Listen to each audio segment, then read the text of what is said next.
Sveiki visi, su jumis ir vėl aš Rapcijai. Šiandien parodysiu 5 Miražo smokus, kuriuos privalo žinot kiekvienas Counter-Strike'o žaidėjas. Tai manau, kad nieko nelaukiam ir šokam į Miražą. Štai, mes jau Miražė parodysiu 2 counter-teroristų smokus. Taigi, atbėgam čia, atsistojam ant šitų šiukšlių maišų, nusitaikom į vidurį tarp šio bokšto ir karpeto ir metam. Taip, užmesim smoką į ketvalką. Antras smokas, kurį jums parodysiu, bus kaip įmesti smoką į kitcheną. Nustaiko tarp šitų dviejų wooden pillarsų ir jump through. Štai, užmetim smoką į kitcheną.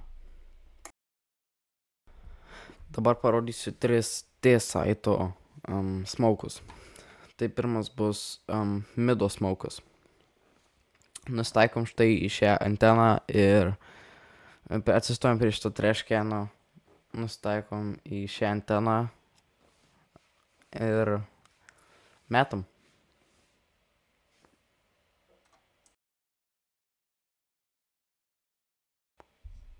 Dabar parodysiu jums konektorių smoką. Atsistojat ant šitų skarmalų ir nustaikot į kilimo vidurį ir jump through.